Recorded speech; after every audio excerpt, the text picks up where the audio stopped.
This is VOA Remote. I'm Marissa Melton. Hospital sources in Mekelle, Ethiopia, have told VOA that at least 6 people were killed and 21 injured in an Ethiopian army airstrike on Thursday.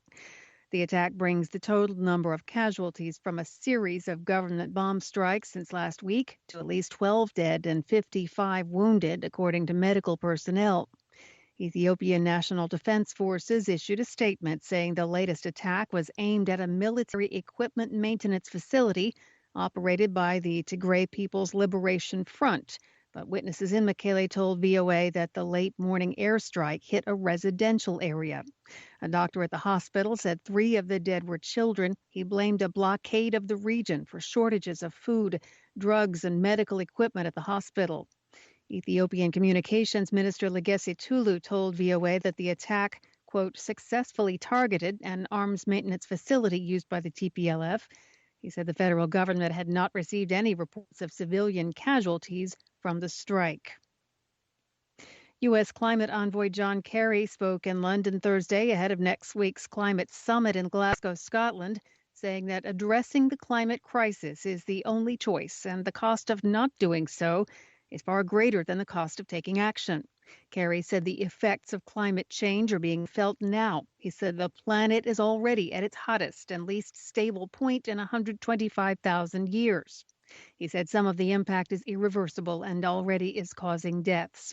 Kerry was speaking at the London School of Economics. He said most of the responsibility for repair lies with the top 20 economies of the world, who are responsible for 80% of all emissions.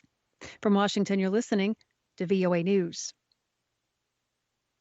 The U.S. Commerce Department said Thursday that U.S. economic growth slowed markedly in the July to September period, weighed down by a summer surge in the coronavirus pandemic and a backed-up supply chain for consumer products. It was the weakest quarter of growth since the pandemic recovery began in mid-2020.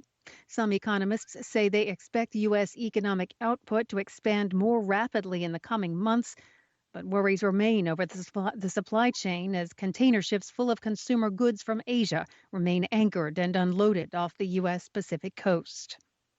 The International Criminal Court at The Hague said Thursday it had shelved a preliminary probe into crimes committed during Colombia's near 6-decade civil war. It said instead it would leave those investigations to domestic institutions. The court opened a preliminary investigation in 2004. That was more than a decade before a peace deal between Bogota and the FARC guerrilla group ended a conflict that authorities say resulted in 9 million people either being killed, disappearing, or being displaced.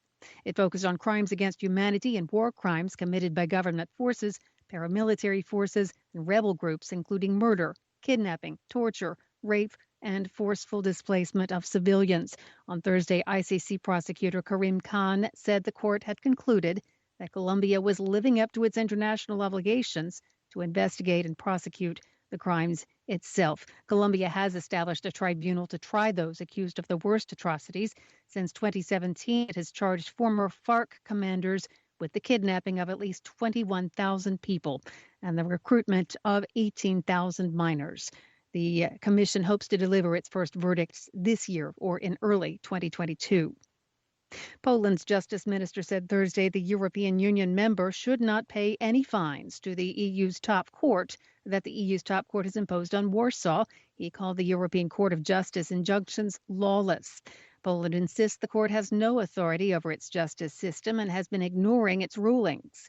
On Wednesday, the court fined Poland $1.2 million a day to prevent what it called serious and irreparable harm to the EU's legal order, chiefly by having a politically influenced Supreme Court body for disciplining judges and by undermining judicial independence. The EU is warning it can suspend payment of pandemic recovery funds to Poland unless the disciplinary body is abolished. But the commission head on Wednesday expressed hope for compromise. More on that and all the stories we're covering at our website, voanews.com. Via remote, I'm Marissa Melton, VOA News.